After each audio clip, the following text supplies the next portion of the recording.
নমস্কার, দেখছেন all time খবর 24। চেবড়ি দ্বাদশ শ্রেণী বিদ্যালয়ে আনুষ্ঠানিকভাবে বিজ্ঞান ল্যাবরেটরি উদ্বোধন ও দ্বিতল বিশিষ্ট নতুন ভবনের শিলান্যাস করা হয়। বৃহস্পতিবার এই অনুষ্ঠানের উদ্বোধন করেন কল্যাণপুর প্রমোদনগর বিধানসভার বিধায়ক পিনাকি দাস চৌধুরী। অনুষ্ঠানে উপস্থিত ছিলেন খোয়াই পঞ্চায়েত সমিতির ভাইস চেয়ারম্যান উত্তম অধিকারী, সমাজসেবী নিতাই বল ও চয়ন রায়, বিদ্যালয়ের প্রধান শিক্ষিকা বিনতা দেববর্মা এবং পূর্ত দপ্তরের chief executive engineer Manoj Debbarma সহ অন্যান্যরা। চেবড়ি দ্বাদশ শ্রেণী বিদ্যালয়ে এক আনন্দঘন অনুষ্ঠানের মধ্য দিয়ে আনুষ্ঠানিকভাবে বিজ্ঞান ল্যাবরেটরি উদ্বোধন ও দ্বিতল বিশিষ্ট নতুন ভবনের শিলান্যাস করা হয়। বৃহস্পতিবার এই শুভ মুহূর্তের সূচনা করেন কল্যাণপুর প্রমোদনগর বিধানসভা কেন্দ্রের বিধায়ক পিনাকি দাস চৌধুরী।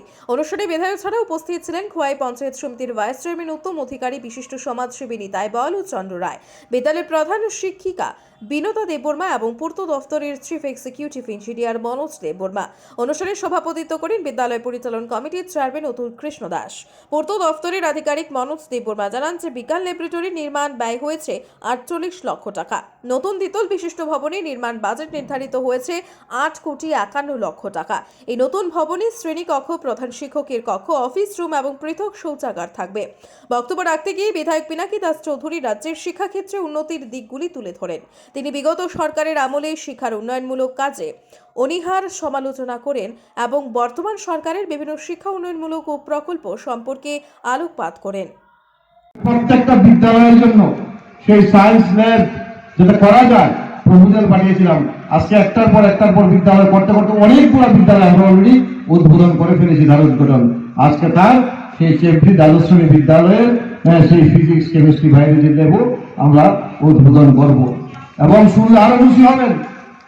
আর একটা নতুন আর্ট যেটা আমাদের বিদ্যালয়ের একটা একদম গুরুত্বপূর্ণ বিষয় হয়ে দাঁড়িয়েছে, তারও একটা নতুন কনস্ট্রাকশন এসেছে। আজকে এজেন্সি এসেছে, এখানে কথা বলেছে 2টা রুম আরো নতুন বিল্ডিং করার জন্য উনি বরাদ্দ পেয়েছেন, উনিও কাজ শুরু করবেন। কাজে এই সরকার চাইছে শিক্ষার যে আমূল পরিবর্তন, যেটা এই রাজ্যে ধ্বংস করে দেওয়া হয়েছিল। একটা একদমভাবে শিক্ষা ব্যবস্থা চলছিল, যেটা পার্টি দ্বারা নিয়ন্ত্রণ হতো। যারা স্কুলে আসতো শিক্ষক শিক্ষিকা, তাদেরকে আমি দোষারোপ করিনি, কিন্তু তাদের মধ্যে 1-2 জনকে এমনভাবে লাগিয়ে রাখা হতো, মেম্বারশিপ নিয়ে স্কুলে আসতো, দেশের কথা নিয়ে পত্রিকা নিয়ে স্কুলে আসতো, চাঁদা কালেকশন হতো স্কুলের মধ্যে, ছাত্রদের দিয়ে রাস্তায় মিছিল করানো হতো সরকারের নাম করে। এই করে করে স্কুলগুলোকে রাজনীতির আতুরঘর তৈরি করে দেওয়া হয়েছিল, শিক্ষা ব্যবস্থাকে ধ্বংস করে দেওয়া হয়েছিল। সেই জায়গা থেকে আমাদের সরকার যখন এই রাজ্যের ক্ষমতায় প্রতিষ্ঠিত হয়, প্রথমে আমাদের সিদ্ধান্ত নেওয়া হয়েছে সেই শিক্ষা প্রতিষ্ঠানগুলোকে রাজনীতির আঙ্গিনা থেকে মুক্ত করতে হবে। এবং আজকে তার প্রমাণ কোন টিচার বলতে পারবে না, কোন ছাত্র বলতে পারবে না যে রাজনীতির নামে মিছিল হয়, স্কুলে চাঁদাবাজি হয়, স্কুলে কোন রাজনৈতিক দলের পত্রিকা সেখানটায় বিক্রি হয়। এই তত্ত্ব আজকে এই রাজ্যে নেই। সমস্ত ভাবে আমরা সেটাকে বদ্ধ করে দিয়েছি। কারণ শিক্ষাঙ্গন হচ্ছে ছেলে মেয়েদের মানুষ করা, এখানে মানুষ তৈরির কারখানা, মানুষ তৈরি হয়। এই ছেলে মেয়েরাই আগামী দিনের ভবিষ্যৎ, এই দেশের ভবিষ্যৎ। তারাই দেশ করবে, তারাই সমাজ পরিচালিত করবে, তারাই দেশ পরিচালিত করবে।